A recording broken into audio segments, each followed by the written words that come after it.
Fala turma, como vão vocês? Professor Luiz. Hoje, aula de inglês, a gente vai falar sobre os phrasal verbs, né?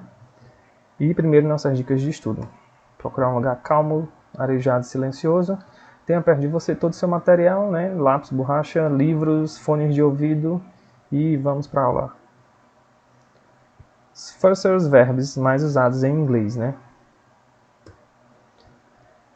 Verbos frasais. Em inglês, são formados pela combinação de um verbo mais um advérbio ou um verbo mais uma preposição.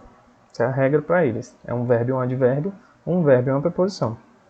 Então ele diz assim, confira nossa tabela com uma lista completa de phrasal verbs, né? Onde estão indicados os casos mais usados e as perspectivas de traduções e ainda as frases de exemplo. Confira a lista completa, né? Então eu fiz aqui uma lista, né? Que são assim, dos que são mais utilizados, né? Então a gente tem um phrasal verb no começo, tem a tradução dele no meio, e no final a gente tem uma frase, né, mostrando como é que ele é utilizado rotineiramente, né? No inglês, nas provas também, certo? Então a gente vai ter o primeiro exemplo aí que fala assim, break up, né? Terminar. Né? Então está falando ali sobre relacionamento, né? Basicamente seria isso. Então na frase de exemplo vai ficar assim, ó, they broke up, né? After a 3-year, né, relationship. Eles terminaram depois de um relacionamento de 3 anos. Né? Então, qual é a regra que diz lá no phrasal verbs? Né? Ele diz assim, são usados indicando esses tipos de caso, né? Que são verbo mais advérbio ou verbo mais uma preposição. É a combinação deles. Então, aqui no exemplo, a gente vai ter they broke up, né, after a 3 years relationships, né? E ele diz assim, eles terminaram depois de um relacionamento de 3 anos. Então a gente tem a ligação aí dos dois. E isso, né, é o nosso phrasal verb. O que é o phrasal verb? Vamos voltar aqui, né? São verbos frasais, né? Verbos que compõem, né, a frase. Então ele diz assim, ó, come back, né, que é de voltar. A gente vai ter figure out, que é entender, find out, descobrir, get along, né, dar-se bem ou mal com alguém, get away, escapar, get up, levantar, acordar, give up, desistir, go on, né, continuar. E para cada um deles a gente vai ter o nosso respectivo exemplo.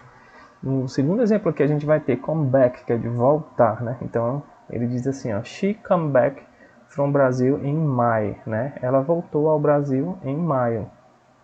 Então a gente vê que está tendo aí a ligação, né? Ela voltou do Brasil em maio. E isso é o nosso phrasal verb, né? Figure out, entender, né? After her phone call, I figured out what was happened, né? Depois do telefonema dela, entendi o que tinha acontecido. Então, toda vida que vocês tiverem essa ligação, né, entre duas frases, né, então, isso é um phrasal verb, né, o come back tá onde aí, ó, ele tá ligando aí.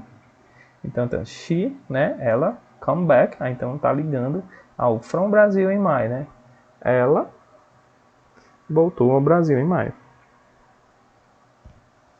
Um fato muito importante sobre o phrasal verbs está relacionado com seus respectivos significados.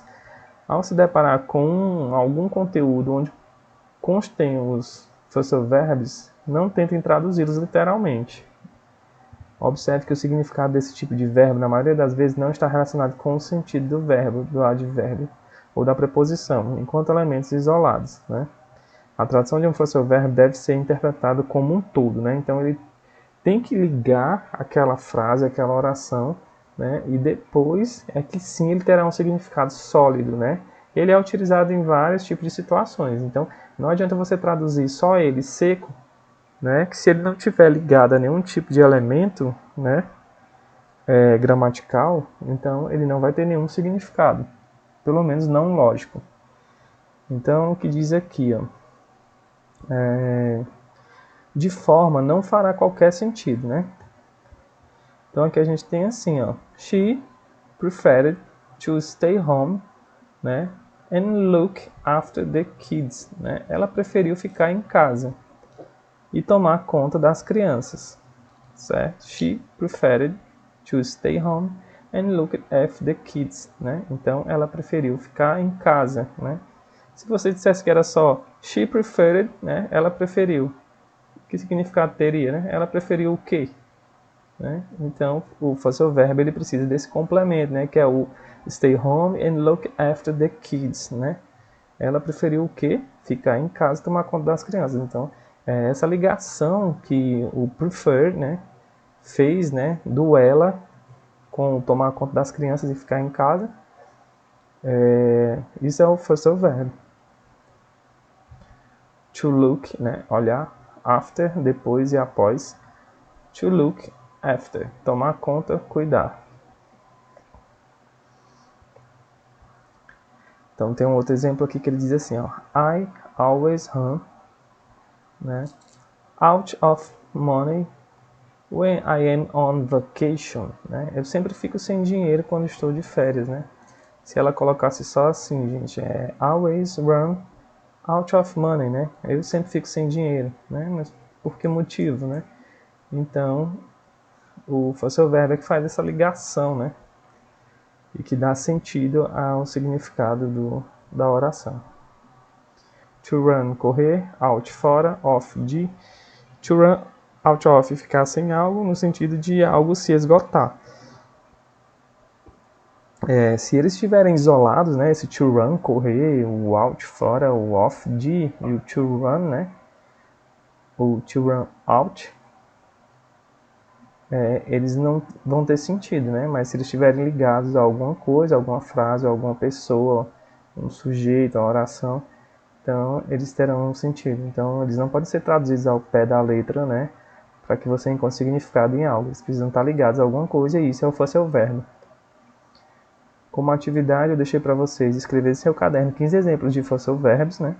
E suas traduções, né? Que nem os que tá lá na tabela, certo?